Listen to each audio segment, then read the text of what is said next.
नमस्कार, मैं हूं रोशनी और आप देख रहे हैं न्यूज़ दस्तक पर खरी बात रोशनी के साथ हमारी ये स्पेशल पेशकश सिर्फ न्यूज़ दस्तक पर रात 10 बजे। सत्य पर प्रतिबंध, आखिर क्यों है भारत में सच पर प्रतिबंध, क्यों कर दिया गया है भारत में सच को प्रतिबंधित, हम आपको दिखा रहे हैं ये खरी बात रोशनी के साथ।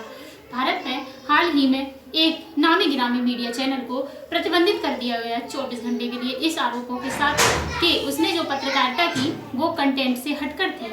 उसने जो पत्रकारिता की उसने उन मानकों का पालन नहीं किया जो मानक पत्रकारिता में एक कवरेज के दौरान रखे गए हैं। चलिए मान लेते हैं कि एक मानक जो कि पत्रकारिता में रखे गए हैं उनसे हटकर एक चैनल कवरेज करता है और उसे प्रतिबंधित कर दिया जाता है इन आरोपों के साथ कि उसकी पत्रकारिता से हो सकता है देश के जवानों की जान को खतरा हो। इस आरोप के साथ उसे प्रतिबंधित कर दिया गया, यानी कि सच को बोलने से मना कर दिया गया, सच के मुंह पर बैन लगा दिया गया। लेकिन भारत में ही एक नामी गिरामी बड़ी पार्टी का बड़ा सांसद, उसका खास आदमी, उसका खास पीए पाकिस्तान के लिए जब जासूसी करता है उस दौरान राजनीतिक दलों के सभी सूरमाओं के मुंह पर ताला लग जाता है और उसे प्रतिबंधित भी नहीं किया जाता। क्या ये देश की सुरक्षा के साथ खिलवाड़ नहीं है? आखिर कौन है ज़्यादा महत्वपूर्ण, देश की सुरक्षा या जवानों की जान? हमारे लिए तो दोनों ही बहुत महत्वपूर्ण हैं।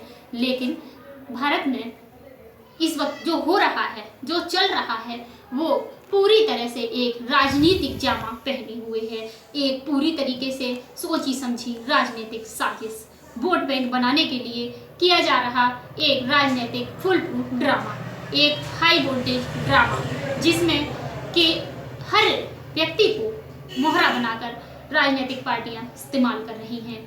हम आपको अपनी इस खास पेशकश में यही बताने की कोशिश कर रहे हैं कि आखिर क्यों सच के मुंह पर बार बार ताला लगा दिया जाता है।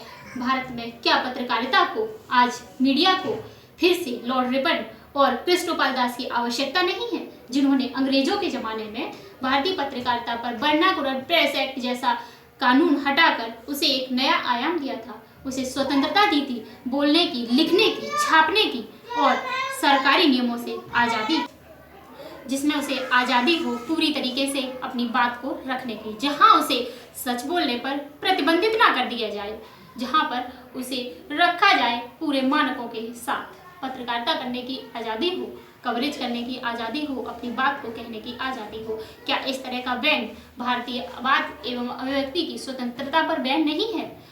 राष्ट्र का चौथा स्तंभ कहा जाता है मीडिया, जहां वह पूरी तरीके से स्वतंत्र है। पत्रकारिता को कोई सुविधाएं नहीं मिलती है सरकार की तरफ से, हमें कोई सैलरी नहीं मिलती सरकार की तरफ से, कोई सुविधा नहीं है, लेकिन फिर भी हम एक लिंक हैं, हम एक पुल हैं जो सरकार को सीधे मीडिया से, सीधे लोगों से जोड़ते हैं, एक आम पब्लिक तक पहुंचाते हैं हम आपकी बात को, और उसी बात की वजह से हमें प्रतिबंधित कर दिया जाता है।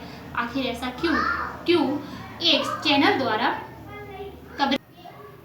चैनल द्वारा कवरेज करने पर उसे प्रतिबंधित कर दिया गया, और जो देश की सुरक्षा को खतरे में डाल रहे हैं, जिन्होंने देश की सुरक्षा के साथ खिलवाड़ किया है, उन्हें प्रतिबंधित नहीं किया गया। सारे सियासी सूरमाओं के मुंह इस वक्त बंद हैं। क्यों कोई नहीं बोलता उन्हें, जो देश की सुरक्षा को खतरे में डालते हैं? बड़े बड़े घोटालों की फाइलें चुटकियों में गायब हो जाती हैं, चाहे वो बोफोर्स घोटाला हो, तोप घोटाला हो, कोयला घोटाला हो या CWG घोटाला, इन सभी की फाइलें चुटकियों में गायब हो जाती हैं। क्या ये देश की सुरक्षा से खिलवाड़ नहीं है? नौसेना की फाइलों का गायब होना देश की सुरक्षा से खिलवाड़ नहीं है? फिर कैसे एक चैनल पर उंगली उठा दी गई कि उसने कंटेंट से हटकर रिपोर्टिंग की और इसलिए हम उसे 24 घंटे को बैन करते हैं?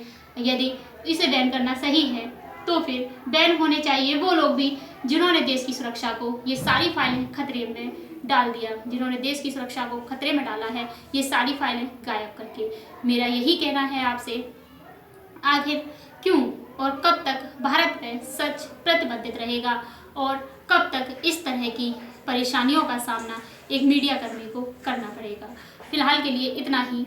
आप हमारे साथ बने रहिए और देखते रहिए न्यूज़ दस्तक, खरी बात रोशनी के साथ, सिर्फ न्यूज़ दस्तक पर, हर खबर पर दस्तक।